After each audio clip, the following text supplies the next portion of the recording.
Hey, what's going on, everybody? I'm Glen, I'm Tyler. And I'm Darrell.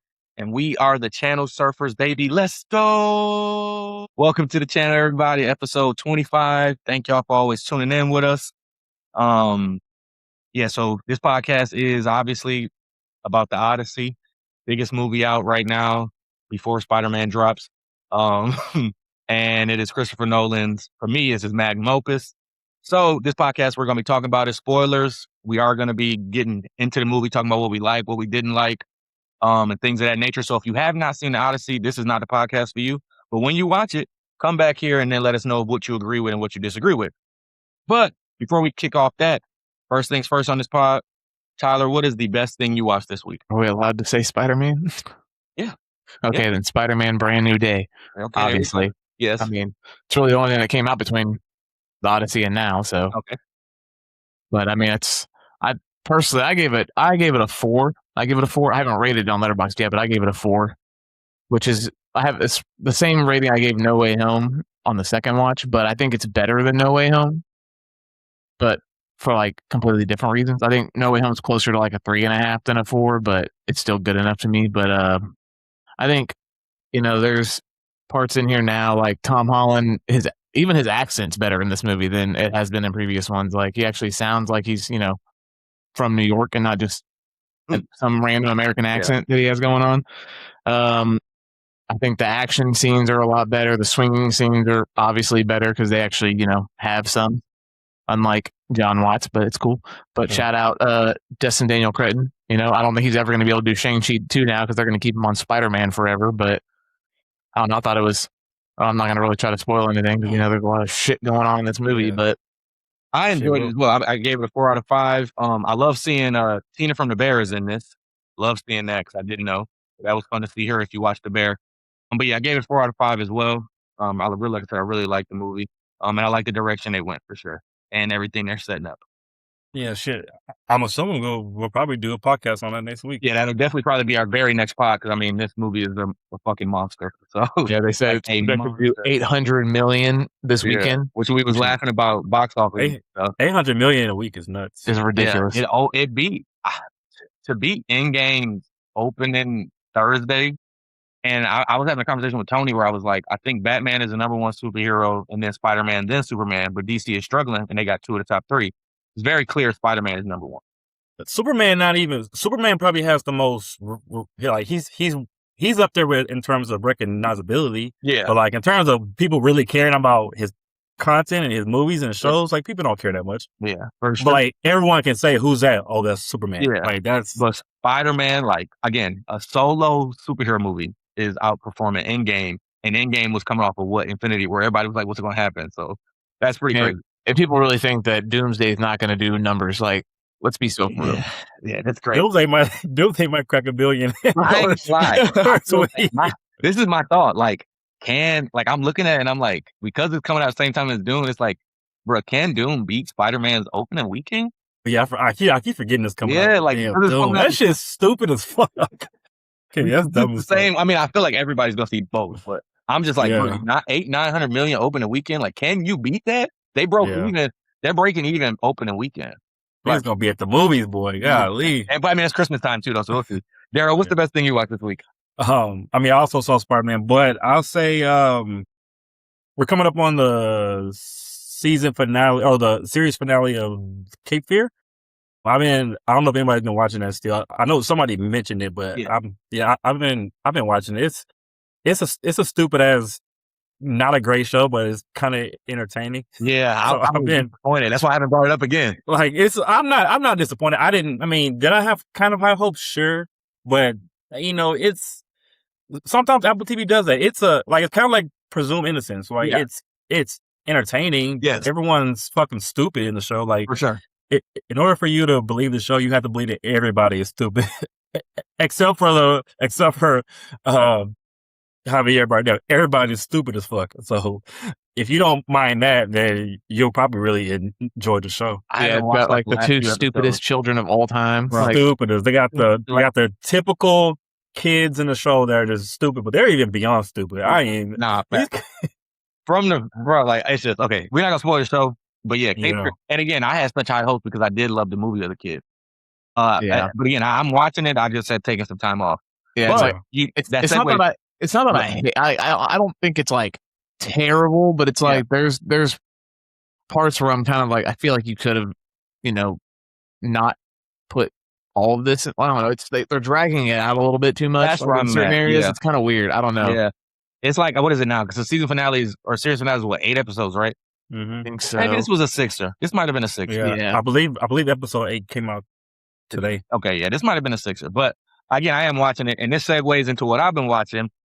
Y'all know, so Darrell's watching it, Cape Fear on Apple TV. The show I'm watching is on Apple TV. I have come up with the slogan for Apple TV shows.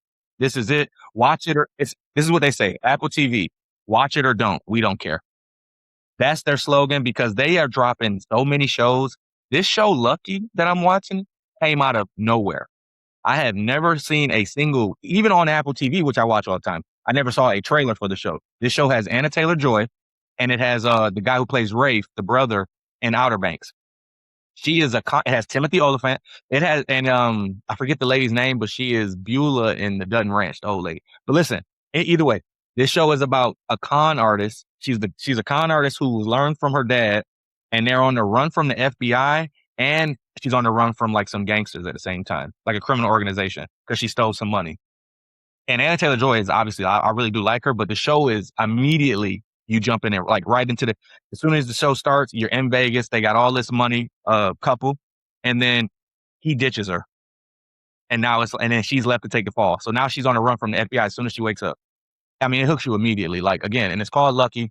The show is really, really good. But again, no marketing, no announcement. This is the show. We 5 episodes in and it's cooking up. Like I said, watch it or not, we don't care. That's Apple.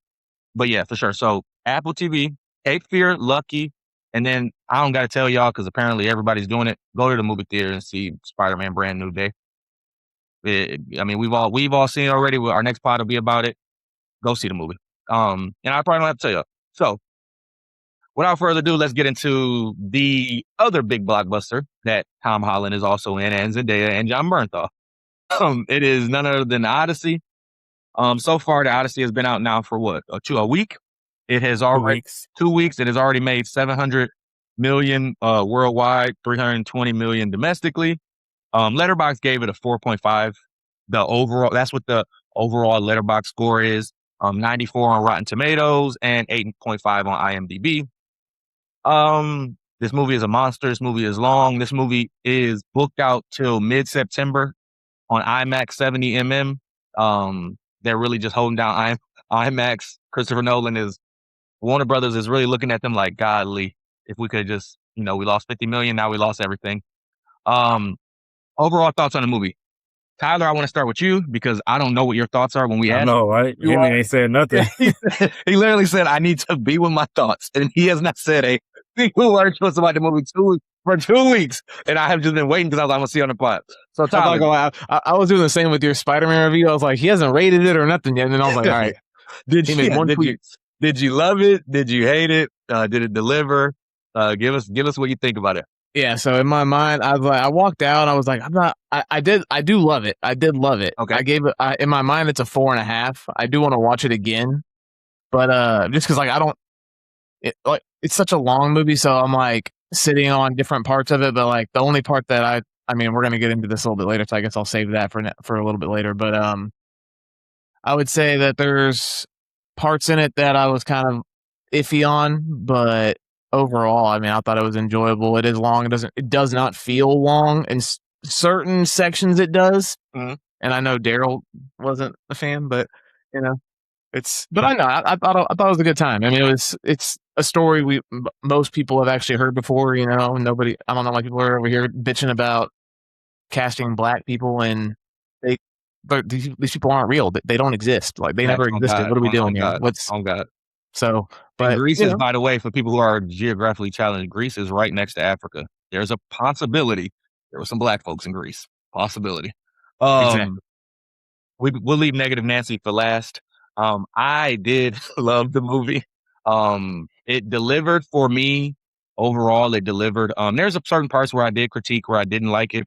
I've seen it 3 times. I've come down off of my it's his best movie ever, but it is. But like when I say his like it's not his best movie ever, like he has to me he has like 3 or 4 or 5 out of 5 movies. It's in there with those. Now where I shuffle it out, the rewatchability I will say on this movie, it is a better rewatch because Nolan does all his tricks where it is he lays out exactly what's going to happen in this movie. The message is right there in the first couple scenes, and then the shock of what happens at the end of the movie is like, oh my god, you already said it. So I really like the rewatch. And I've seen it in multiple formats now.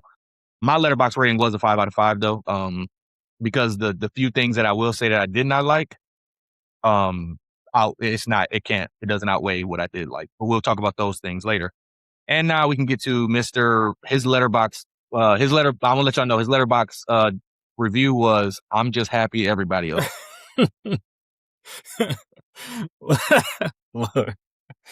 Look, man. First of all, let's be real. I don't hate the movie. I did not like the movie.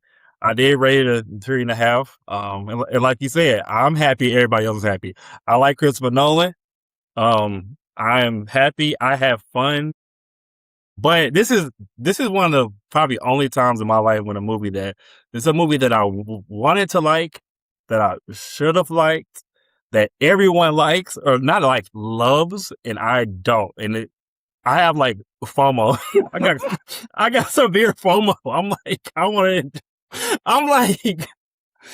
watched it the first time, and I was kind of like Lester. I was like, and obviously I went in. Most movies I go in at a 3.5, which is what I've rated it. We haven't got to that part of our letterbox series, but 3.5 is where I start every movie. Okay. So if you in and you're 3.5, I consider that a success. Okay. But when it's something like the Odyssey, I go in at like a 4.5. So that also goes into it.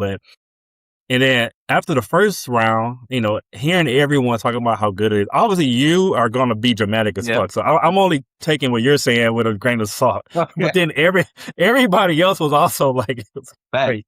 And then EA, one of our boys in our group chat said it was perfect. I was like, I need to see this shit again. Like maybe it'll get better. Maybe he called me dramatic. EA called me dramatic, right? I said it's a 5 out of 5. He said, okay, for a normal person, it's probably 3.5, 4. And as soon as he left the movie, he said, yeah, that might be a 5 out of 5. So I was like, let me go check it again. And I did. But unfortunately, it still didn't get there. It just ain't hitting like I thought it was. But again, I like the movie. It's not a bad movie by any means. Okay. The movie, and like we'll get into some of my complaints and my gripes with it. Nolan does his thing. He's in his movie making bag. I'm not. Yeah. I love Christopher Nolan. I'm glad that he's making money. I'm glad that everyone loves it. I'm glad no one's shitting on the movie. I'm not gonna shit on it too much, but that's just how I feel about it. Yeah, I don't. I mean, we all. I know I'm dramatic when it comes to movies because like I have like such a weird affinity for like what movies is for me in my life. But it is so crazy to see like to hear somebody be like, yeah, it didn't do it for me. Like you said. Now, what's funny is like you said you have FOMO. I have FOMO in the point of like when people were watching it for the first time and like this movie is amazing. I was like, damn, I wish I could be you again. Like, I want that again. Like like I said, for me. I got emotional watching the movie. To me, the Odyssey is the most important piece of literature that the civilization has. It's older than the Bible. It is, and it survived 3,000 years. Like I think this is that and Homer, the Iliad. I think they're the most important pieces of literature. You study them. I think it's so crazy to see how teachers. When I look back on how a teacher taught me about the Odyssey, I think how she taught me was wrong. Her interpretation of it, certain things. I think everybody's supposed to see themselves in Odysseus. So for me to see it again, certain small gripes for me. I've had conversations with somebody. They was like, I didn't like the way the Cyclops looked. Fake, whatever. Yeah, like what can I feel like it's fake. Whatever you want the Cyclops look like, whatever you want. As long as it got one eye, we good. But yeah, like I said, and I think the biggest thing for me when it comes to delivery, and I talked to you. You said I was tripping, but the movie is the Odyssey, so it feels like a journey. And I was like, damn, what's going to happen? He's getting home. He's going to get home and everything, whatever. The third act, the final 45 minutes of this movie, man. The final 45 minutes of this movie is such a payoff. it to me, it is like that made that. Oh man, I can't see how you didn't rock. I mean, but my thing, yeah, I don't think we're stepping on anything, but like, so like, I was watching it and I was, it's like I told you, I was like, when does the last 45 minutes start? I was like, when is this like ready to be transformed? I was in the movie like, when is it?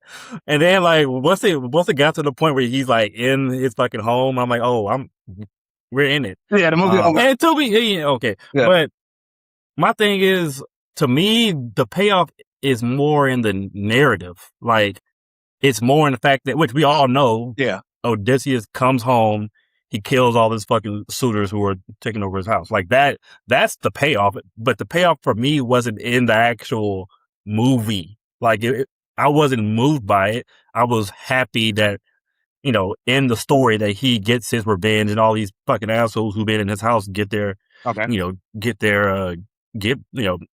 meet their end. But that's in the text. It's not anything that Christopher Nolan kind of added. Like the action itself, to me, actually was.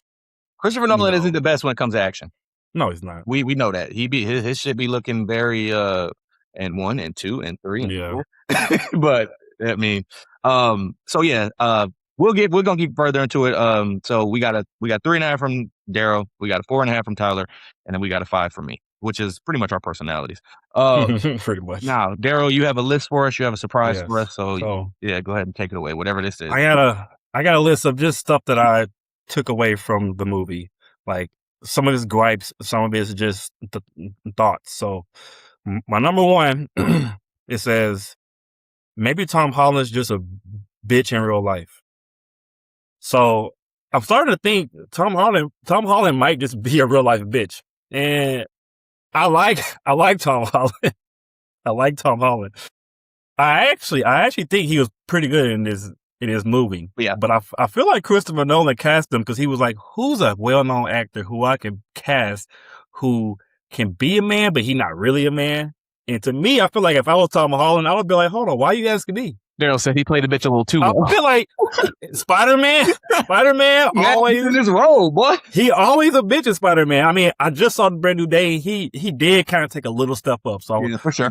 For sure. But yeah, Spider-Man 1, 2, 3, kind of a childish, plucky bitch. He was a child in those movies. I mean, but he's a grown man. He's like our age. I did see he's younger. Well, he's pretty. He's 30. Well, I'm saying when those movies, I think he was cast. I think he was Spider-Man when he turned 18, but then obviously he's trying to play. He has to play younger. He's playing high school. I know. I'm just saying he plays it too well. But then he was saying that. I mean, he might be some bitch in him. I saw an interview where he was saying that he was like, I think I played this role a little wrong. He's like, I was playing it like I was a 16-year-old. I'm supposed to be like 22 in the movie. I was like, yeah, that might be a problem. Should have read the Odyssey. I also feel like, I mean, I can't see a world where he graduates to like a Matt Damon. Like, I feel like he's always gonna be. He has a childish face. He has a childish mannerisms. Yeah, it's funny because you say that too. Because the thing is, the person we compare him to a lot is Timothy, who also has the childish young face. Mm-hmm. But Timothy has given us even Atreides has taken a step where it's like when he had his moment in the cave and he told them like you want to fight me, like it's like, oh, you are a grown man. And exactly. I'm saying, so like I think the reason for that is because he hasn't been in something like Spider-Man. For sure. It's like, oh, you associate him with somebody who's like childish like in nature. He said that Tom said in an interview, I think that same interview, he said that they have the plan for him to pass the mantle. I'm assuming to Miles Morales. So when he gets into the mentor Spider-Man role, I'm very interested to see. But I wanted to say something too, where you said Tom Holland was acting very well in this movie. A lot of people who really don't, we compare so much stuff to sports. Acting is not a one-on-one thing. It is a team of people. So the certain scene, to me, the scene where Anne Hathaway is saying, I want Odysseus and I've been on the throne. Tom is very good in that scene because he is falling back and giving her the space. It's her scene. It's not his scene. It's not his moment. Do you want revenge or do you want, and she just jumps at him, right? Like, that's a moment that is good acting. Now, again, certain scenes, of course, for him, he's not on the level of some of these others, but it's like you still have to know where you are and know how to push and pull. I thought he's gotten a lot of flack. He did okay in the movie to me. He's not I mean, his character is what you said. It's like a little boy, basically.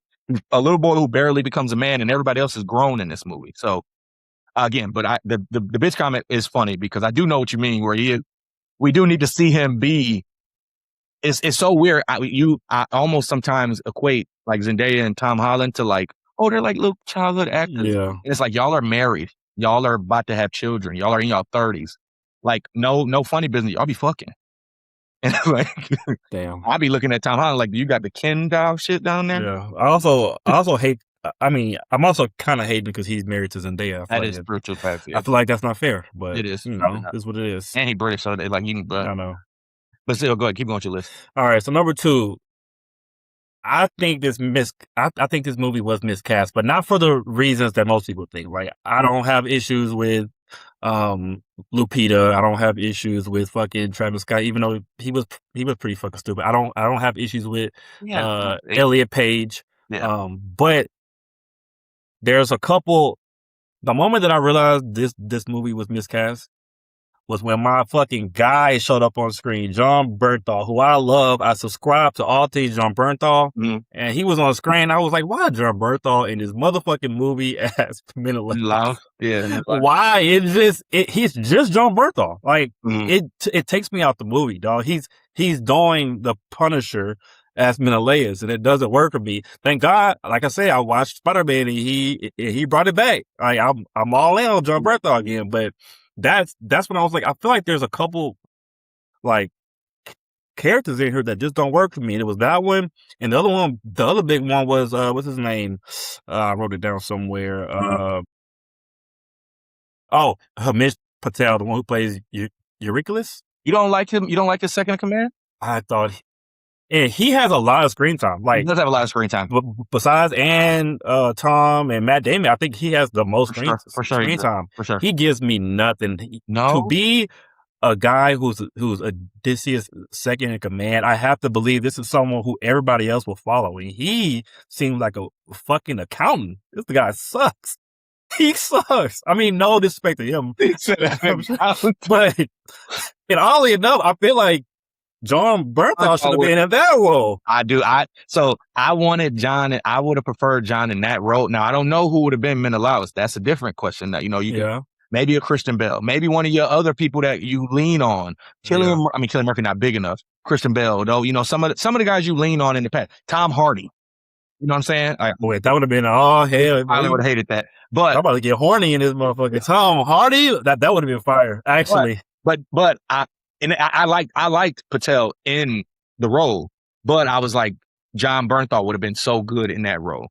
I try not to do that where I'm, shuffling around and stuff, but that is somebody where it's like, I thought Jon Bernthal, I had a conversation with Tony, and Tony was like, he thought Jon Bernthal was the weakest character in the movie. And I was like, don't ever disrespect him like that. I mean, it just doesn't work. But then watching, I always say to y'all, John steals all the scenes he's in. And then I go see Spider-Man, and I'm like, he's amazing in there. You know what I'm saying? I'm like, God, Lee, you are so like. So then I look back at Odyssey and I'm like, okay, I can see there was a drop in who you are, but you're not trying to be yourself, but you are yourself because you don't know how to be nobody else. But he had a good moment though when he was talking when they were hunting and it was him and Tom. That was where I felt like he wasn't so much Jon Bernthal. But at the dinner, you slapping people, throwing stuff. Yeah, you being the Punisher. What do you think? What do you think about that one, Tyler? That take? No, I mean, I like I said, I've only seen it once, so okay. I mean, I do kind of agree because I do feel like Jon Bernthal, he's kind of like a better version of like what The Rock is. Like himself is more like he has more range being himself than The Rock does. So it's like he definitely excelled in certain roles, and I love Jon Bernthal. Yeah, for sure. I definitely think I didn't think about him switching with Hamish Patel, but I think that would have been a little bit better. And then whenever you said who would you have cast in his role instead, I was actually thinking I don't know why he wouldn't use Tom Hardy, but I guess Tom Hardy was busy. But I mean, I don't know. The Hobland and all that. You know who else I considered? I thought about say, hey, Matt Damon, call up Ben. See if Ben want to be your best friend or fucking like they already got the chemistry. I think Ben would have been good as Menelaus. He could have been the second in command. He could have been. Yeah. He could have been either one. So yeah, I mean, I wonder if Damon would have had Nolan probably would have went for it if he'd have been like, yo, let me get my mans in this movie. Yeah. I mean, I don't know. But he was... He would have worked for free. He was taking some swings, and those 2 swings did not work for me. It reminded me of Tenet, where he's taking swings, but at this time, instead of taking a swing with the lead actor, you did take a swing with, some of the smaller. Yeah. Now, where I agree with you as well. The one thing about Oppenheimer that I've rewatched that movie is his supporting cast. You had Josh Hartnett, you had Jason Clarke, like those type of, like Jason Clarke is perfect soldier. Josh Hartnett would have been a good, like you had some, he could have went and pulled some of the guys that he used in Oppenheimer, like Hamish Patel in Oppenheimer. Yeah. Yeah, like I said, the content, like you're British already. Like also, why was the villain from Limitless in this motherfucker? What? I like that was so random. When don't get me wrong, I do. I was like, oh, I wasn't mad at that. Like, I wasn't mad at it. I was like, is this the guy from Yeah, when Celia got him, I was like, damn, my dog bit. I haven't seen, well, he is like that guy. Like, I do see him a lot in different movies, but I literally said the Limitless villain. For him to be in this movie is wild. Yeah. Okay. And they had what's the black guy they had from Dr. Dre. Yes. Yeah. Dr. Dre. Another random one. I was like, hey, good for him, but damn. Okay, good. No, not him. No, not him. That's Dr. Dre wasn't there. Who was the one that got killed by how you say it? Polyphemus? Yeah. I don't know that guy. I know exactly. I forgot who he is. I'll remember who it is. Go ahead. Go with your list though. Let me see. Yeah. All right. So number 3. So I think this is more than anything. I think, like, if I was doing a blame pie, I would give this, for the reason that I didn't care for the movie that much. This would be probably like 70%, maybe 60%. Movies from this time period cannot have modern contemporary English. I can. Hold on real quick. He was the dad in Welcome to Derry. Oh, I didn't watch the. Oh, and he's in Fences. Oh, wait. This guy. Who? This guy. Look at my phone. He was in Fences? Yeah. He must have a small role in Fences. Yeah. Look. Wait. Oh no, he was the son once he grew. Oh, yeah. He was the son. Oh yeah. Gotcha. Okay. Like, yeah. Gotcha. But you said what now about sorry. Yeah, movies from this time period cannot have regular contemporary English. That shit took me out of the movie so much. I need heightened English, man. I'm talking about like fucking Game of Thrones, Troy, Gladiator. Troy have heightened. Yes. Remember. And again, I'm not talking about like no fucking old English. Yeah. Like just a little bit more. Like, and we during the Game of Thrones podcast, like we talk about stuff like, I shall wear like a badge of honor. Yeah. Wear it in silence or I'll honor you again. Like, imagine that versus, bitch, I would hit you again. Like, sometimes the shit just don't work. And movies from that time period, I expect a little bit more, I don't know, maybe poetry from what I'm hearing. And hearing them talk how we talk, it took me out of the movie automatically. Okay. I've seen people complain about that. Like, I mean, obviously, Nolan is not big on, like, I'm going to put... Yeah. Robert Eggers would have had everybody talking in Greek, Like, and I don't even, he's on the other end of the spectrum. Like, he's on some other shit. Like, I don't, like, again, Game of Thrones, you can understand everybody. Gladiator, like, same way. I can see. Yeah, Gladiator. Spartacus, if you've seen Spartacus, where they talk in rhymes, basically. Exactly. Yeah. Okay, that's fair. So that was a big one for me. There was a scene like God, it's not English enough. 3 points. There was, I mean, bro, come on. I mean, I'm watching the Odyssey and niggas talking like me. What are we doing? Like, there was a scene whenever he's telling Senna, I think that he has to stay, and Senna's like, tell my dad like what I've done, and then he like starts to walk away, and then he goes, hey, like, add a little something to it, and I was just like, that sounded so weird to me. Like, add a little something to it too. I'm like, what the fuck, like. You couldn't make that sound a little cooler. Well, you don't say anything else. Yes, like, come on. You don't want to sprinkle a little cherry on the top. I hated that. All right, anything else, my boy? But like, hype me up, bro. Hype me up. Come on, man. Like, what are we doing? Well, he really did say hype, man. He said exaggerate a little. Yeah. He was like, embellish. Yeah. All right. So number 4, and this is a plea to Christopher Nolan. I know he likes this podcast. Christopher Nolan, like, squash whatever beef you have with your brother. Squash the beef. they don't have a Family over everything, dog. You need him. He needs you. He ain't doing shit. Yeah, you doing your thing, but y'all together. Y'all are one, man. Call Jonathan up. He has to pin, dog. He has to pin. Bro, come on, man. Family's important. Ain't no reason that Jonathan Nolan can't be helping write, man. This movie more than anything, I feel like I saw Nolan's writing shortcomings. Like I feel like the writing and the script was not always there, but he has the ideas, man. Like he has the ideas. I feel like it just needs to be sharpened a little bit. There's a little bit of lack of depth. That's what it is. Like Nolan can't get like, for better lack of terms, he can't go like 4D. He's very 3D with it. And like Jonathan does like so much more research in writing, where Nolan is doing so much research in where are we going to shoot? How are we going to shoot? We're going to do this. I'm going to get inside of a horse. And it's like, you're spending so much time thinking that I'm going to be on a boat with y'all. I'm going to do this. I'm going to do this. Where Jonathan is like, I'm going to go research exactly what we should, what this person was saying, what this person was doing. And I do hear that. But again, we don't know if he's not helping him.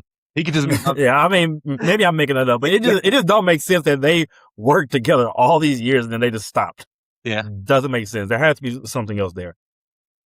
Was that was it? That's the big one? That's it? So, nah, I was going to see if Tyler had anything Tyler, to say about that. Yeah, do you think Jonathan needs to? I was gonna say, I do, like, the reason I say it's probably a 4. It's like a 4.5. Is it does seem a little weak writing wise, and when I left the theater, I was kind of like, yeah, I was like, I see where Darrell's coming from when he's talking about Christopher Nolan's writing abilities, but I do. I mean, and like I said, I don't think, and like you were saying, Glenn, too. I think Nolan's so focused on the technical that he doesn't have time to really focus on getting in depth with his characters and things like that. Sure. That's why all this movies before is like, oh yeah, like they were co-writers on these movies, but it's like, yeah, it's Nolan coming up with like the grand scheme, and then Jonathan going in and being like, yeah, we're doing all this shit. His also his use of "I want to be practical" hurt him in this movie. Really, for me, it hurt him in this movie. On the simple fact of the Lastragonians, when they go to that island, when they get to that island, everybody's know now those are real 7-foot people, and those are 4'11" women, or shorter men. That moment in the book is my favorite moment in the book. When they get to that island and they go eat with the king, and then they trick them, and it's like very scared. They're cannibals. They're eating these people. You can't portray that because the height difference. You can't keep the height difference the same. So you had to just keep that very short. We get to the island and we're just not welcome, and we get killed and we run off.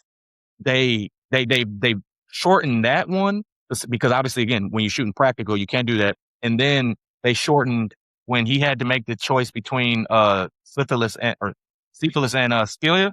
They shortened that moment very fast too. That's another big. Those two moments for me in the book, my interpretation when I'm reading it is those are the moments that really hurt Odysseus the most. Those are the ones that challenged him as a person, where it was like, you brought us into your home the same way I tricked Troy with the Trojan horse. They brought us into their home and fed us, not making us realize they're fattening us up to consume us. That was the trick. Then it was the moment where it was like they made him pick people to sacrifice. He had to pick his own shipmates. You know what I'm saying? Where it was, she just dropped down and grabbed who she wanted. No, he just kind of ignored it and was like, I'm just going to roll. He had to pick people. Those moments, in fact, affected him as a man. So I wish they would have. But again, you can't do so much when you're refusing to use CGI. Yeah. The moment on the island, that one, I definitely was like, they kind of yada yada that. Like that scene went very quick to me. I was like, what if you don't know the book, it's over. If you don't know the book, you're like, who these niggas is? Like, I mean, you could shoot it practically. They did it with like Lord of the Rings. First, I'm okay. I didn't know that. What do you mean practical? Yeah, it's like because with the hobbits, right? Yeah, it's like the hobbits and Gandalf. He's like, yeah, for sure. I don't know if that $300 costs more, obviously, and you're doing a lot of. It's a weird thing. It's more like one person's closer to the camera, one's farther away. So Yeah, which is what they use. It's called like aspect ratio, basically. Can you do that with the IMAX camera? You know, I don't know. I don't know. Because you're shooting it on the big IMAX cameras. You already got so much going on with them. They said the cameras is heavy. You only can shoot. You can only shoot for 3 minutes. 3 minutes at a time. You know, like so. Again, he's giving us these great visual movies. He's given. I think that's the big thing too, Darrell. You're giving us so much great visually. Certain things are starting to fall by the wayside. Yeah. You're going for visual effects. Yeah, you know, like that's why you need a helper. I was just thinking, it kind of reminds me. Christopher Nolan is Tom Brady. Jonathan Nolan is Bill Belichick. Yes, Tom Brady can win a chip by himself. We've seen it. I get it. Well, you do your best work when you come together, though. You do your best work when you come together. You can do 28-3 when you got Bill Belichick. You know. So all right, please. All right, and my last one. Hans Zimmer's still the GOAT. Yeah. The score, there is one piece of the score that I did like, but the score wasn't bad. I'm not saying it was bad, but it would have been better if it had Hans Zimmer. Okay, let me ask you this, because I still have not watched Disclosure Day. Is he good on Disclosure Day? Because you said the movie sucked. Is the score good in the movie? You know what? The movie sucks so much. I can't tell you one thing about the score. I can't tell you one thing.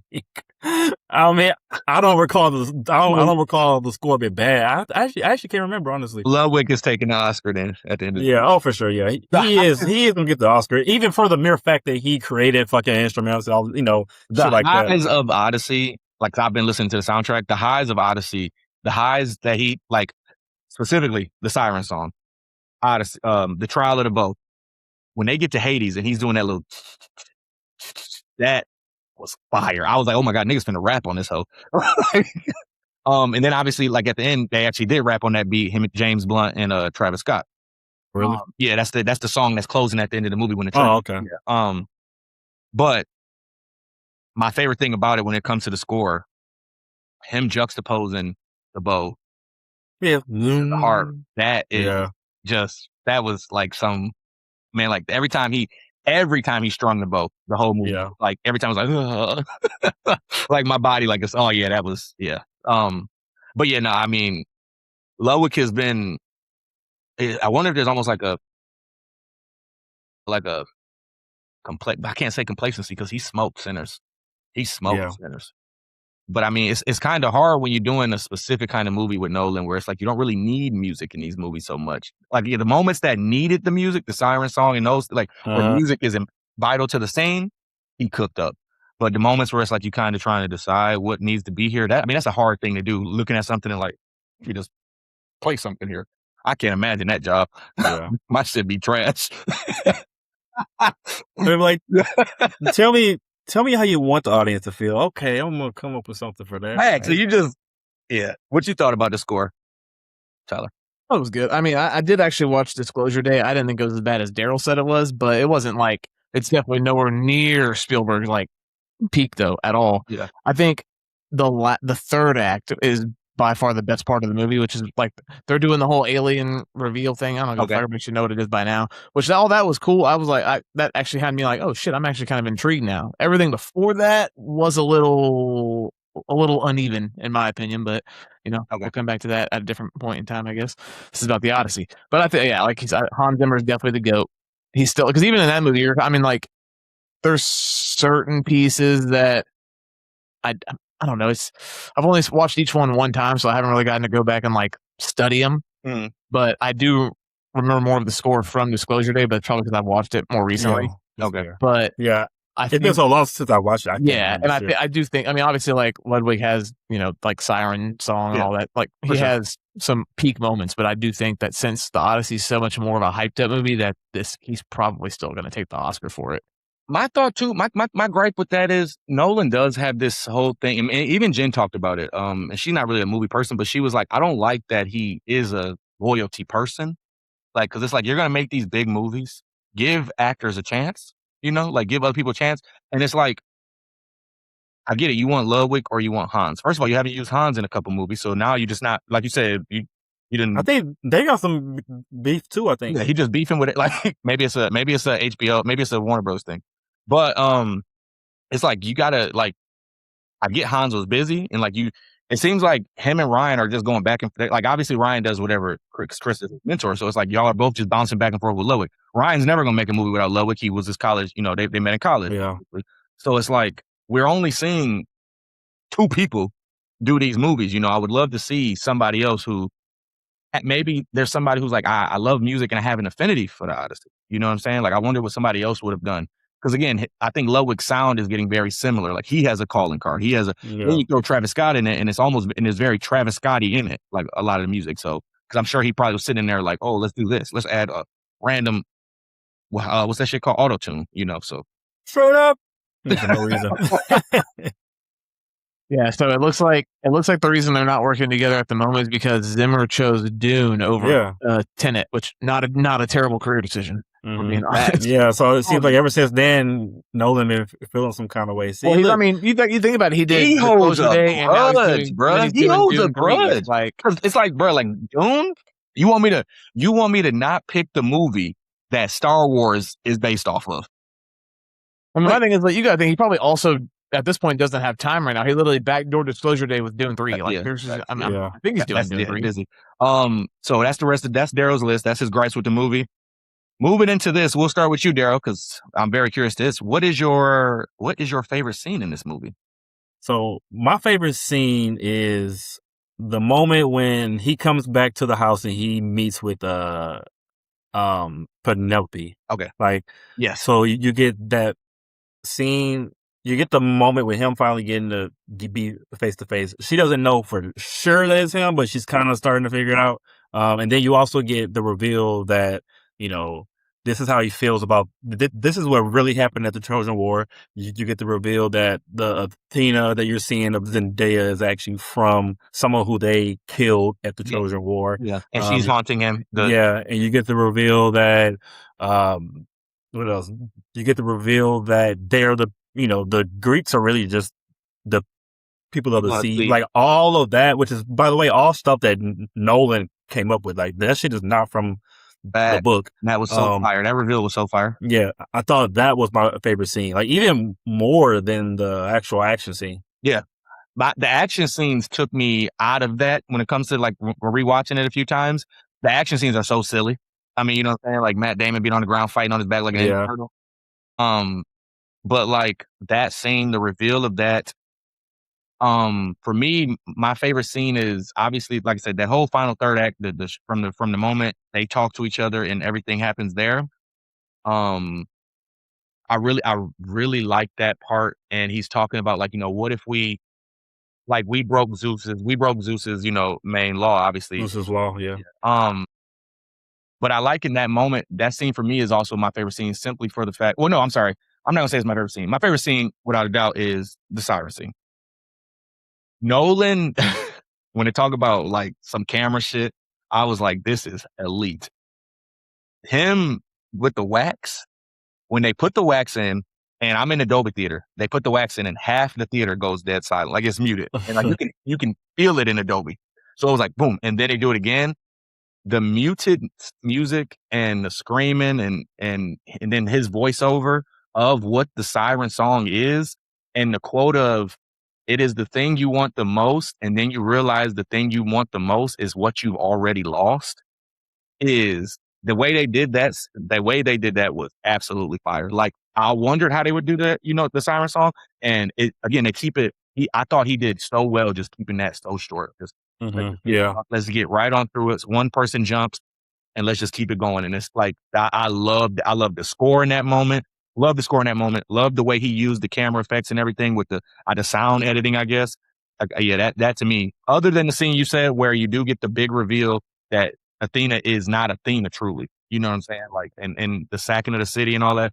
Yeah, those two scenes for me are. Well, are you of the belief that that's not really Athena? I believe that's not Athena. I believe it's Athena it's Athena as far as like, her character is Zendaya is Athena.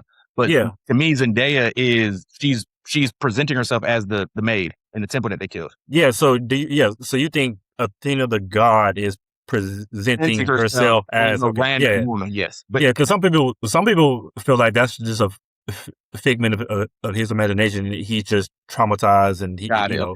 I thought that. I mean, they've been saying like if you watch it or whatever, she's walking and her neck is covered a lot because of the fact that they cut her head off. So it's almost like it's that scarf is keeping her head on her shoulders. But no, like I said, yeah, those two. Go ahead, Tyler. For you, what's your favorite scene? Say, I mean, obviously the ending, the reveal, and all that. But I kind of guessed the whole like the men from the sea or whatever. I guessed that part. I was like, oh, that's Odysseus and all them. I was like, I already know that, but it's just I did not guess that. Yeah, but him telling her was, you know, that it's still emotional. You're kind of like, oh yeah, she feels like, what the fuck? For sure. Like, my husband was out here doing some shit. But I think my favorite part, because it's the only part in the movie where I was like, I felt something different other than like, oh damn, this movie's actually kind of epic. It was actually horrifying to watch, was the Cersei sequence whenever she turns them into pigs. Yeah, that part was disgusting. Like, that was disgusting. That was wild, bro. I was like, holy shit! I'm still like an A24 movie, dude. That shit was crazy as fuck. But it's like they didn't go like, you know, how they usually do Cersei's, like they make her like more of like a seductive witch kind of thing. This was like they made this more like a horror movie, which was cool. It's like it doesn't take you out of the movie. It actually, you're kind of like, okay, we're getting into something completely fucking different now. Yeah, for sure. And like, you know, having the deer turn into a guy, and then you're like, okay, and you go back and you're like, that shit was insane to me. But I think it's kind of weird. Like, I don't know if it's, I mean, Nolan, you know, he didn't have to do any action or anything, but the way he did the practical effects was fucking insane to me. I still got to figure out how he did it. I don't know if it was like a behind the scenes. Apparently they created some. Whatever, they created a real like head that she could actually maneuver. And because I was like, did she put her hands in somebody's mouth? Yeah, no, but it was like but they created something that she could put her hands in and kind of mess with. Okay. Yeah. But it's like, it's so funny that they just like, they walk out in the back and they're like, oh, look at all this fucking. I know. I was like, do y'all not see all this armor? All the armor back there. Y'all just, and the nigga looked at it and they showed him look at it. That was Scorpion, by the way. And it was, which I think is so funny that Scorpion's in this movie. That definitely was. Was that really him? Yes, that's Scorpion in the movie. The guy from Better Call Saul? Yes. Actually, I didn't realize that was him either. Yes, Scorpion. Oh, shit. I didn't even realize that was him. But yeah, so he's in the movie. He gets, like, they look at it and it's like, bro, like, those are somebody's armor. Like, you just, all right. I also like it because it shows, like, it's like the only time you really see how clever Odysseus actually is, because he, like, just figures out that, like, oh, my men are these pigs right here. Yeah. Like, they don't really show you how he comes, like, he's just like, oh, like, bitch, I'm not stupid. It's probably the only time in the movie that they show him being clever, besides him coming back to Ithaca. Exactly, yeah. And that's another thing. I was like, the tone is different, which was nice, and then it's like the only time you actually see him really, besides, you know, building the fucking horse and all. We already know that, and that's a whole different. Also, people saying so stupid. People were like, obviously people are silly, but like they're like, Percy did this whole his whole Odyssey in a week. Percy is a demigod, number one, and Percy is the son of Poseidon, who was helping him. Poseidon was stopping him from doing it, so that's why it took him longer. But yeah, it's so dumb. It was like, bro, if you watch Sea of Monsters, Percy did this so easy. Also, hey, on a cool, because of this scene, maybe Nolan's next movie might be a horror movie. I'm so torn on. I know he wants to do horror. Be seeing this, like the historical timepieces. I want him to do a Bible movie. But I don't know, because this is not Jesus. Yeah, but the Bible movie is too close to this, because the Bible movie is most likely going to be an epic, and he just did an epic. But so I think like the story of Moses would be so fire. My nigga part the Red Sea. He really practically part of sea. I think we already got Prince of Egypt. We don't need to see another Hans Zimmer classic. I mean, no facts, but yeah. I think, but again, if he's gonna do horror, like, he sold me on it. Like, he would kill horror. Well, somebody said because let me stop. He would cast real demons. Niggas really gonna be dying and getting chopped up. He would for sure need help right now. I don't know if he can write a horror movie, but so like with a horror movie though too, the one thing that he is, like you said, where you need, like, if he has the idea, horror movies don't require that much depth. Even really, really good ones don't require. Yeah, that's true. He does have some great ideas. Yeah, so if you got the idea, great ideas. You don't need to. Don't waste Jonathan. If you only get one more time for him, don't waste it. Right. Tyler, who's your favorite character in this movie? That's kind of, I feel like it's hard to pick, but I'm sure. Yeah, I don't know. I mean, like, you pick Odysseus because I mean, but I don't know. I feel like I couldn't really decide on this one. Okay. Just because I don't. Because I mean, obviously, Odysseus is the fucking main character, so you're kind of like more inclined to choose him. But Penelope, I mean, she was. I mean, that's mostly just Anne Hathaway killing it 90% of the time. So I don't know. It's hard for me to decide between, like, I think there's probably three people. It's just Robert Pattinson and Anne Hathaway and Matt Damon, but I don't really know. I didn't have like a definitive person that I could choose. Those are your three, though. If you had to, Yeah, like it definitely between those three. I mean, mine is Robert Pattinson. I love Robert Pattinson as a villain. As a villain, he's very believable as a villain. It is, like you said, it's hard not to say Odysseus. I love Matt Damon in this role. I think this is the best Matt Damon we've seen, and I love that we're seeing it now. You know, in his later age, I thought he played Odysseus very well. But again, Robert Pattinson, to me, the way even like you said, Darrell, with the dialogue being so modern, I still feel like he was able to try to like push towards like a "I'm not from 2026" dialogue. The way he emphasized the B on beggars definitely is a racial slur. Definitely a racial slur in that time. And he made himself very unlikable. You already know, like, you know, he's trying to still. He didn't want to go to war, right? He tricked Sonat into going to war. He's trying to take the throne from Tom Holland, you know, and he's basically about to tell Anne Hathaway, like, "Yo, I know your secrets. I'm fucking around with your maid." Very unlikable. I liked Robert Pattinson as a villain. He's probably for sure my favorite character. Darrell? Yeah. It's funny that y'all are just saying like it should be Matt Damon because I would not pick Matt Damon. I didn't think he was bad by any means, but he wasn't. If I was doing a top, giving MVPs to characters from this movie, he wouldn't be top three. I was gonna say Penelope. I think Anne Hathaway fucking killed it. But I'll probably say Cersei. Like Cersei was fucking great. Yeah, scary, scorned. I like, how she, back into your disguises, all the back into your tactical. disguises was Yeah, a good line. yeah. Yeah.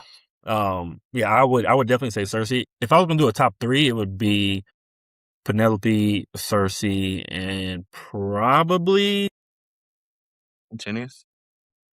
who? Robert Pattinson. Yeah. Honestly, if I'm being, honestly, I could even say maybe.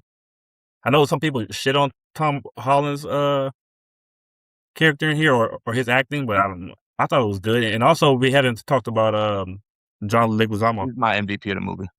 Yeah, I was okay, so we can get to that later for sure. No, I really didn't. Like I said, Cersei. One thing I liked about her scene too, when she told him, she was like, "You're gonna go to Hades and you'll be back" or whatever, and he was like, he was like, "Me and my crew," and she goes, "Just you."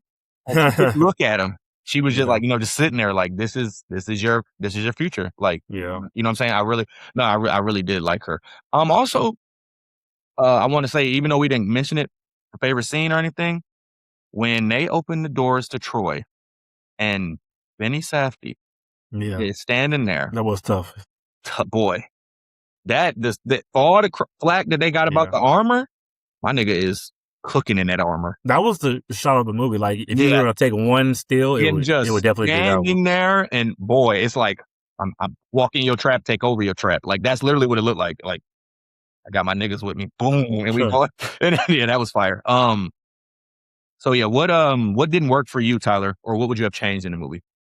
I kind of touched on it a little earlier, but yeah, like I said, there's like a little middle stretch. Like, once you get past the Cyclops, and then like you even said, there's certain parts that were too fast that they should have extended, and I think even they could have shortened the Cersei scene a little bit for sure, and then added more to like the Lestrygonians and things like that. So I think that's probably what I wouldn't say it's technically pacing issues, but I guess it is. It's more just like, I think there's parts of the story that they should have added instead of other areas. Yeah.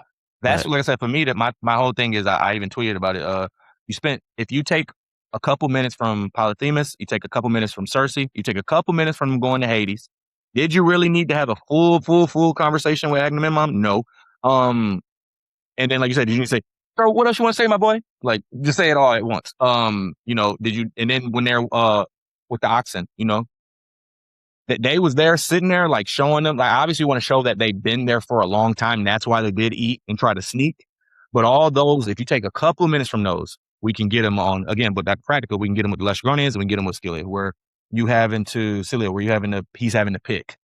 Those are the two moments that, to me, really put in there. Other than that, if there's something I would have changed in the movie, no, I mean, like I said, most of it works for me. Shout out my boy Obi. Do I need to see the tricksters go to John, kill his dogs? Then, like, we could have shortened all that up a little bit, maybe, and probably a little bit. Somewhat, like I said, it's hard because the John Bernthal scenes don't necessarily work. Were we on Sparta a little too much? Like I said, there's some minutes there that we could have shuffled them around. Yeah.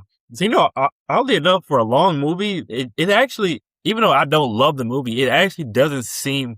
I didn't feel it being that long as I was watching it. Even both times. Granted, the second time I did doze off for like a couple seconds, but even watching it the first time, it didn't seem that long. Oddly enough, it actually, Spider-Man, as I was watching it yesterday, that felt longer. And I was having a great time. I actually like Spider-Man more than I like the Odyssey. But as I was watching Spider-Man, I was like, damn, this is a long-ass movie. But it's shorter than the Odyssey. Yeah, it's short, which is great. It's shorter by almost half an hour, but the Spider-Man feels longer because it's like 3 whole movies. Like, it feels like it's 3 separate movies. Which all 3 acts are very long, where Odyssey's acts are just, and because there's so much time jumping around, that movie, for that movie to be 3 hours long, it's like, the movie's 252, and it's like, bro, I get it, but like, you ain't got 8 more minutes in that movie. You could have shuffled some stuff around. That's like, again, I think he still needs to go ahead and just bite the bullet and bust out a Peter Jackson. Hey, y'all not gonna get 420, like a extended cut. Yeah, just give us a 420 director's cut. Yeah, give us. But you can't shoot that on IMAX. True. Right back down to regular cameras. We loved you when you was on regular cameras. We loved it. Drop on back down. What's one hot take, Darrell? Because I'm assuming this is, what do you think I thought your hot take was he can't write without Jonathan. But that's why. That was a great. I don't think anything I said in there was a hot take besides Tom Holland being a bitch. But my hot I do have a lot of hot takes. Actually, let me go last because I don't want to take, because I have a lot. So I'll just pick one that y'all didn't pick. Tyler, do you even have a hot take with the Odyssey? That's where I'm like. I think the Cyclops sequence is a little overrated. I think it's cool. I think the practicality of it and everything was dope, but like it feels a little I don't know, it feels unbalanced to me. Like, it doesn't seem. Do you wish that he would have used the nobody's line? The famous nobody who blind. It would have added to the scene. Yeah. Obviously, that would have changed the story altogether, but it would have added to the scene. I wish when he yelled, they did say it. Obviously, like, he yelled for Poseidon. I wish we could have very clearly heard him yell Poseidon. Yeah, or at least a little clear. Like, I've heard it on TikTok videos. I'm not even sure if that's them just actually going back and trying to mess with it, or is that actually in the movie?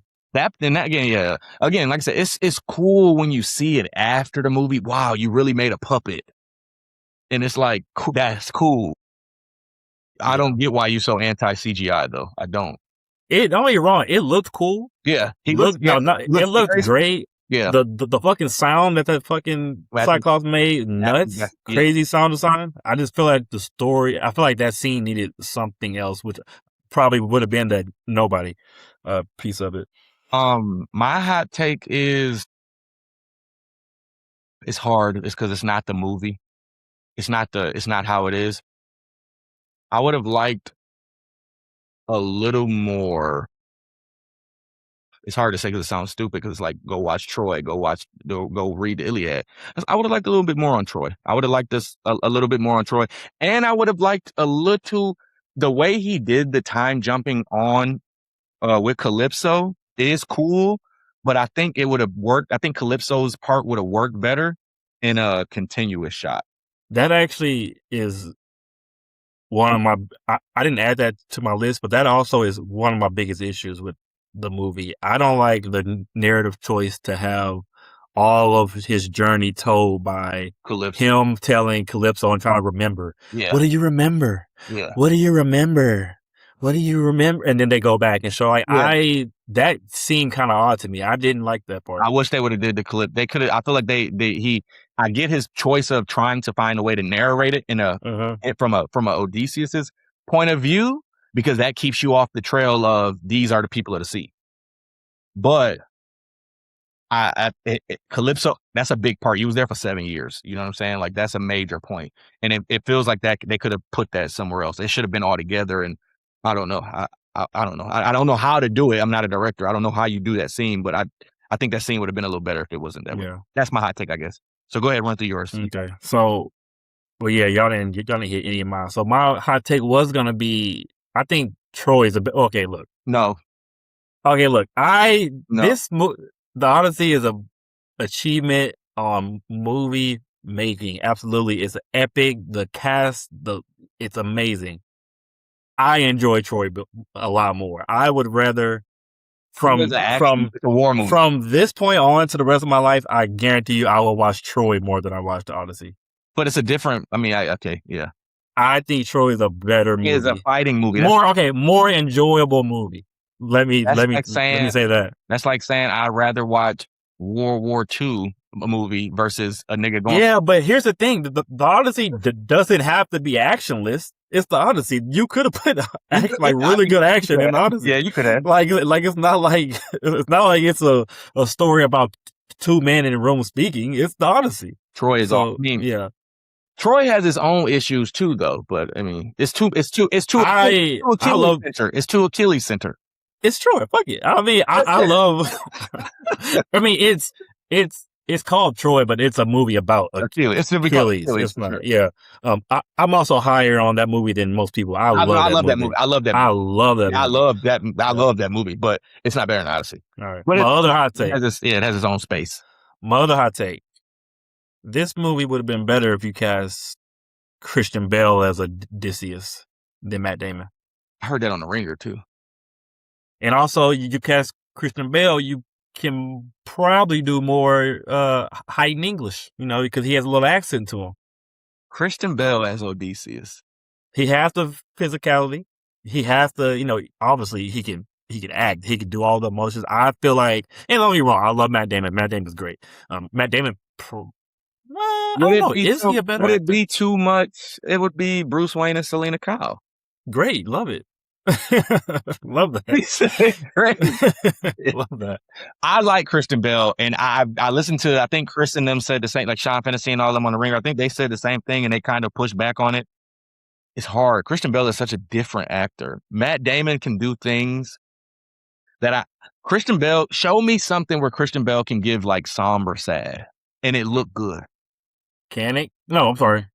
Is it The Mechanic? You mean The Mechanist? Whatever it's called? Like Yeah. The Mechanic. I'm tripping. Yeah, the one when he's fucking sickly as fuck. Yeah.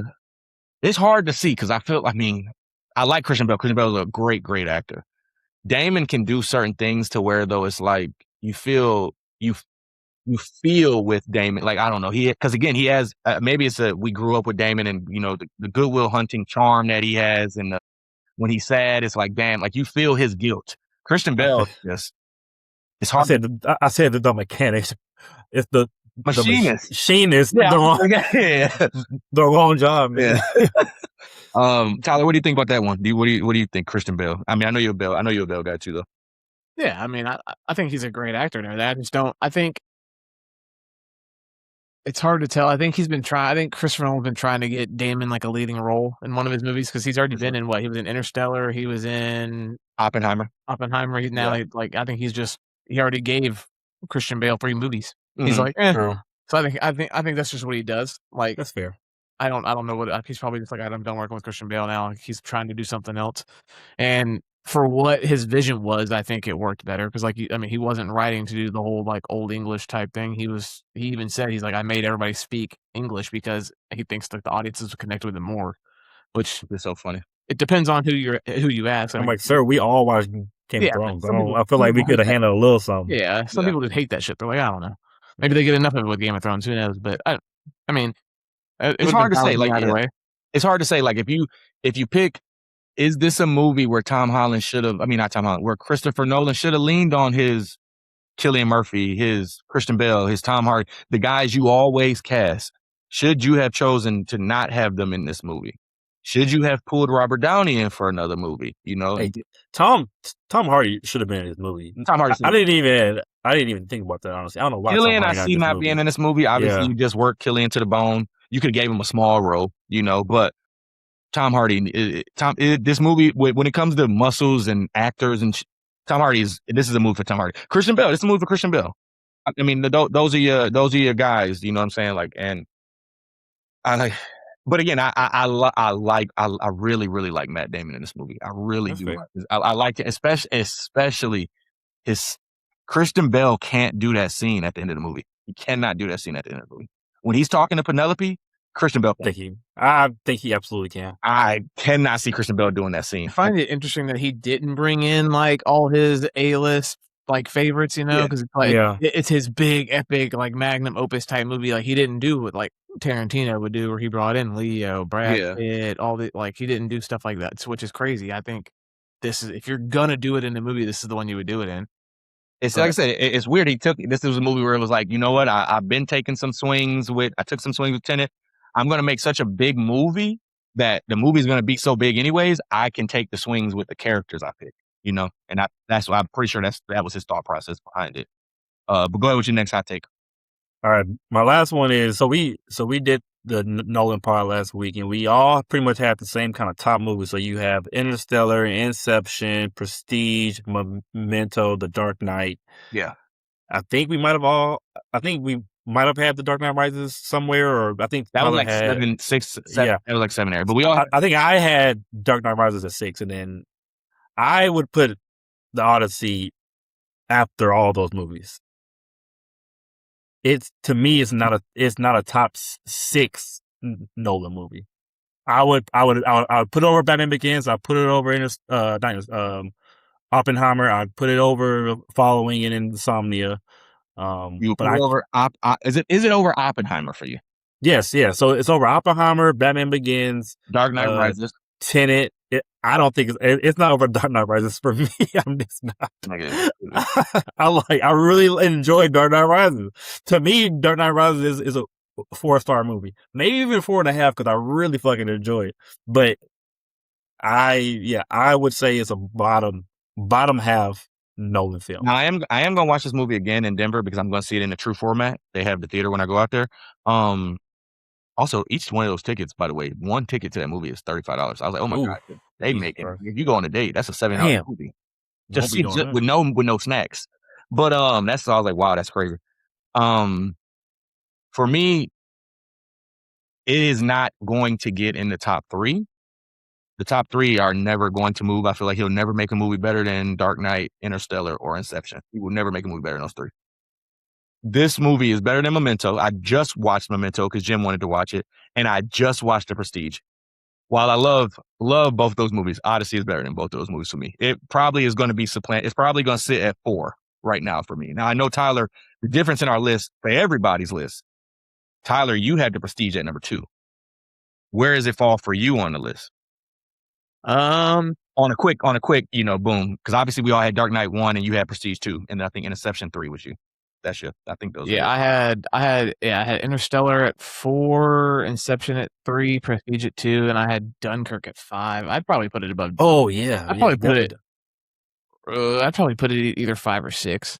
Okay, so it's either before Dunkirk or or before Batman Begins. Yeah.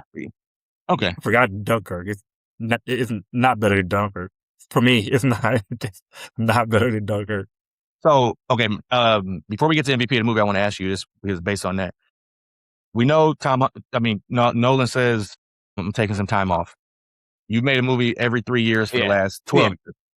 do you think he needs to take longer than 3 years and like No. really sit with something, really finds? I mean, he's not a director to me that like likes to wait. He likes to get moved, even though he thinks he is, bro. If you making a movie every 3 years, you're only resting for a year and a half before you get into production. You know, productions are about 6 months. So, do you think that he needs to take longer, especially if he switches genres? Do you think he needs to go the horror route? What else is there left to make him like? Does he need to make a movie about a like? I feel like his last 2 movies have been idea. Like Odyssey is already a book. Oppenheimer's a biopic. Does he need to go in original again, like Tenet? That would be great. But it seems like when he goes original, he goes off the chain. Like his brain is like, how can I make the most confusing fucking movie? So I'm actually scared what he can do with his own original ideas now. I'm hoping by the next time he's ready to make another movie, they will have casted James Bond. They will have made the James Bond, and then they'll give him the second one. Because I don't think what's the director? I can't say his name right. Denis Villeneuve? Yeah. He's good. He's the director. But I'm like, are you going to stay on for all of the James Bonds? Or are you just making the next James Bond? You know, him doing James Bond would be great. He wants James Bond. He openly talks about it as his favorite movie. Yeah. That's why he made Inception. It's James Bond. Wasn't there something that I think he wanted some kind of rights, or he wanted some kind of control over it. I'm sure he wants to cast. Yeah, he wants like complete control, I believe, and they're not doing that shit. Yeah, even though they should.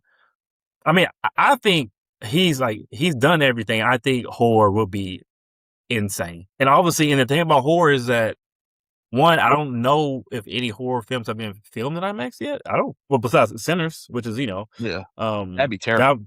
And also, think about horror is that it's low budget usually. Fact. So you could make if you do a Nolan horror movie, that movie is gonna make so much profit. I said if you do a Nolan horror movie, and horror movies, good horror movies, really be like 20 million. If you push it and be like, I'm gonna do $100 million horror movie, yeah, it's gonna you making so much money. And I think he'd be smart enough to be like, you know what, I'm gonna release it on Halloween too. Like, I'm gonna release it when it's horror time. I'm not gonna release a horror movie in March, which is what these people love to do. But no, I'm like on the fence about it because again, I know he's going when it comes to horror. I know he's gonna do something epic, but it's just like, what are you gonna do? It's so much has been done, but he probably find a horror story that he picked up a book one time 40 years ago. Yeah, and be like, yeah, I'm gonna do this. He's gonna do another epic and just do the Divine Comedy. Nigga, Dante's Inferno. I was just Dante's Inferno would be nice. Dante's Inferno. Hey, we gotta send that to him. Hey, listen, he do Dante's Inferno. Oh my God, that's it. That's it. You gonna make that shit scary as hell. When he gets to that traitor ring, oh my God. Yeah, that's it. That's really it. Because then he could do, you don't really like doing, sequels or whatever. You could do Paradiso. You could really get into it. Nah, yeah, facts. That's because the Robin Williams, I love the Robin Williams Dante's Inferno. Robin Williams? Wasn't it Robin Williams in the Dante's Inferno? Let me see. Hold on. I'm not familiar with that one. Okay. Like Robin Williams, rest in peace, Robin Williams? Yeah. Or a different Robin Williams? What? Yeah.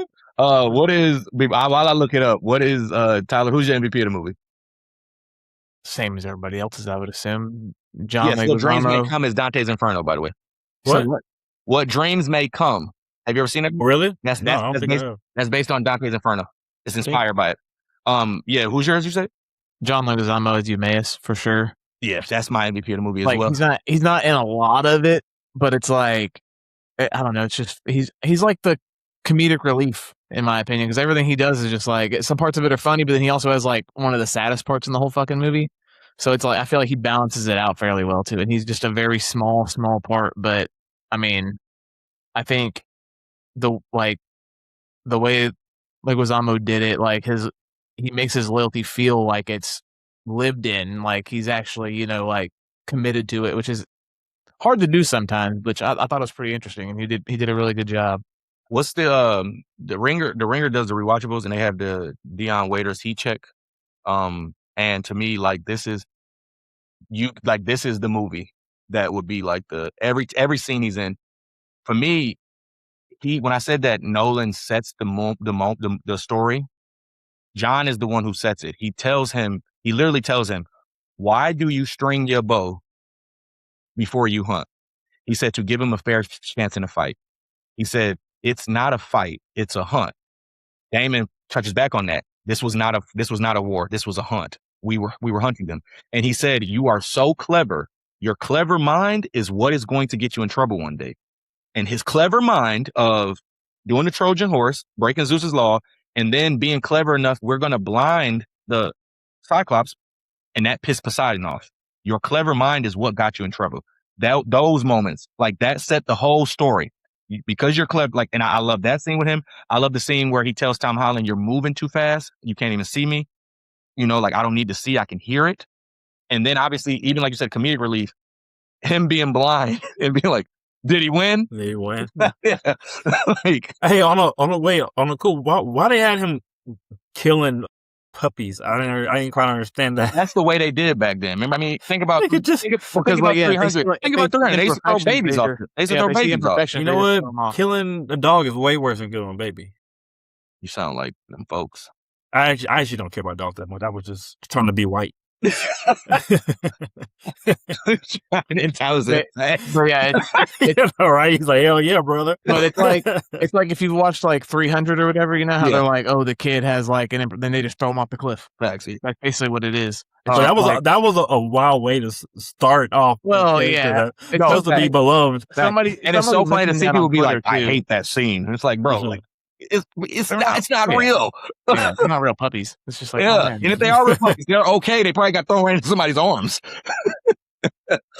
Darrell, who's your MVP of the movie? I mean, maybe I'm cheating, but the obvious MVP is Christopher Nolan. Oh, that's interesting. I mean, it's Christopher Nolan. This is, he took an epic, a story of huge proportions. With all his money, he did his IMAX thing, and he's gonna make over. This is going to be his highest selling movie. Yeah, for sure. Of all time. This is him. Like, we already kind of knew he was the man, but this, I didn't believe that he was going to fail here, but him going, like, him not just not failing and killing it, crushing it to the point where everyone loves it. He has solidified himself in the pantheon of the Steven Spielberg, Scorsese, Quentin Tarantino, and fucking Nolan. Now, he can do no wrong. He can do no wrong, literally. For sure. And I feel like at the end of the day, like when they say like Matt Damon said, and Matt Damon's been in a lot of movies. Matt Damon's been a director. He's been behind the camera. He said any one of these days, they asked Himesh Patel asked him which day has been the hardest day. Damon said any day of these would have been the hardest day on any other movie I've ever done. And it's like, he's working. He said, but the thing is, Nolan is in it with you. He's in every scene with you. And he said he started the day, like they were like, where are we shooting at? And he said Nolan was like, we're going to shoot up there at the top of a mountain. He was like, how are we going to get up there? And he was like, I don't know. And he said, when he said they did the horse, he was like, I'm going to be in there with you. And he said, how are we all going to get in there? He said, we just going to figure it out, man. And it's like, you have no idea. You just, hey, man, I got an idea. We're going to do it. And again, the movie is, like I said, it's amazing and everything. And that when it's saying that with Nolan, knowing that he's in the horse, John Bernthal is almost drowning. Like, you know what I'm saying? Like, that is, bro, like, that's something real. Like, nobody else can do this type of shit. I'm eating, like, not only are you getting people to take less money than they do for the movies, and then it's also like, hey, I'm gonna have you do stuff you never gonna do again. Like, I need a stunt double. No, you don't. Get your ass in that water. Climb that mountain. Now we're sitting in they filmed the scene with the Cyclops in the cave where Zeus was born. Like, bruh, come on, bruh. Like, what y'all in Morocco and man, what boy?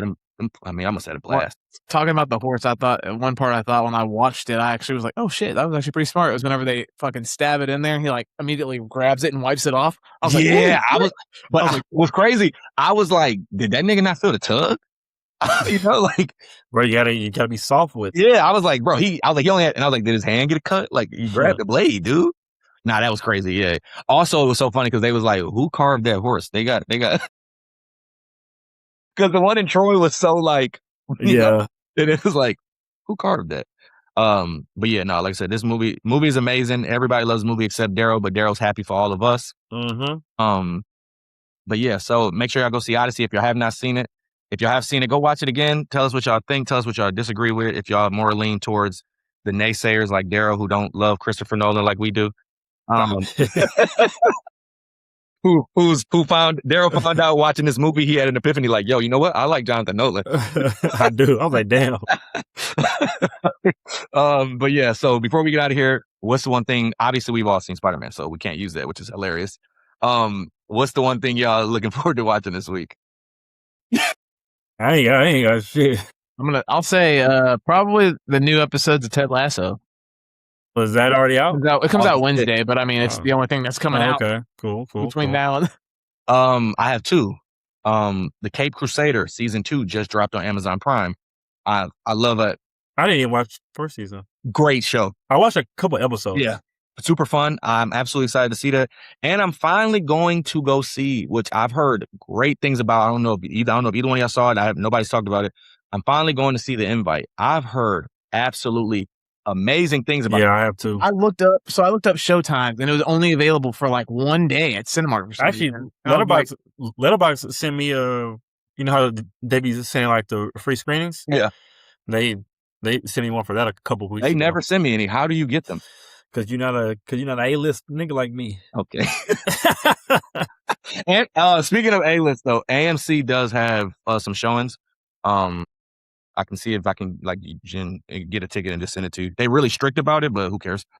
But they're gonna say no. Yeah, I was gonna ask you how they be doing that. 'Cause there was a movie that I was trying to see. I forget. It was like this really big action movie. I believe it's Indian. It's called something. It was a huge movie, but only AMC had it. But it's already gone now. Oh, but no, yeah, I'm super excited to watch The Invite. You said yeah. It's called like Fury some shit. Oh yes, I heard about. Yeah. Des was telling me about it. Like people saying it was amazing, but I could never fucking find it. I've heard that too. But no, yeah, I'm super excited to see The Invite, and then like I said, Cape Crusader season 2. Yeah, Furious. Yeah, I think it's Furious. Furious, like The Furious or something too. Yeah. Cape Crusader. Again, James Gunn doesn't understand. We love Batman, and I love Batman animated. But that was already out before. It was, but he don't understand him. Just give us a Batman. Also, super excited. We'll talk about the next pod. Finally getting lanterns, which the lanterns look good. Everyone's saying people saw footage of lanterns at the Comic-Con. They said it's fucking elite. And you know, Tony was like, I was telling Tony, and he was like, this. He was like, do you think it's gonna be good? And I said, it's gonna be good for the simple fact HBO put it on an 8 p.m. slot on Sunday. They haven't put a bad show there in like 20 years. I was like, Penguin didn't get that slot. If the show makes that slot, it's a good show. It's not a question. Like you can trust the show there. The last trailer was fire too. Yeah, yeah. And again, like I said, I as soon as they announced it on Sunday, that show is following House of the Dragon. That's gonna be a good show. But yeah, House of the Dragon. This the season finale, isn't it? No, penultimate. Oh, we got 2 more. Yep. Which is House of the Dragon been cooking. But House of the Dragon, when you like I said, we talked about Game of Thrones. When it's the penultimate, this is the best episode. Yeah, this is the one. We'll so, see, that's that. Darrell got it at the buzzer. Darrell figured out what he's watching. Yeah, we're getting the X-Men castings finally. Oh, a little bit, yeah. No spoilers yet, but yeah, we'll talk about those next. We'll talk about those next. It's not really spoilers. It's a spoiler. Yeah, it's a spoiler, huh? Because they don't. Yeah, but I'm not talking about that one. I'm talking about the other ones like Beast and niggas. Oh yeah, speaking. Yeah, but no, Emma Frost. Mara Weaving, baby. Yeah, tomorrow. Yeah, I'm about to go apply to be Scott Summers. Yeah, tomorrow cold, bruh. What's the name trying to be in it? Indy Navarrete. God, hell no. Fuck, that's disrespectful. Jubilee's. I hope she ain't. They've been under the damn Jubilee's Asian anyway. Yeah, Jubilee has to be Asian. That'd be there ain't a lot of Asian superheroes. You gotta. Yeah, you can't just. I feel like you can't take away the Asian. You know who it could be then? What's that girl? She could be Psylocke. She was in Pride. You said who? Could be. She could be Pride. She could be Kitty. She just can't be Mystique. Indy. She could be Mystique. He's like 5'1". So I mean, they fucking. I mean, how tall is Jennifer Lawrence? Not 5. Jennifer Lawrence was a giant. Is she? Yes. Oh, okay. I'm pretty sure, bro. She looked lanky. Jennifer Lawrence is 5'9". Oh shit! Really? Damn, she lanky as hell. Yeah. Look how sexy. Hey, Jennifer. I love me a tall girl. All right, but yeah, we're gonna get up out of here. We'll see you next time, baby. Let's surf.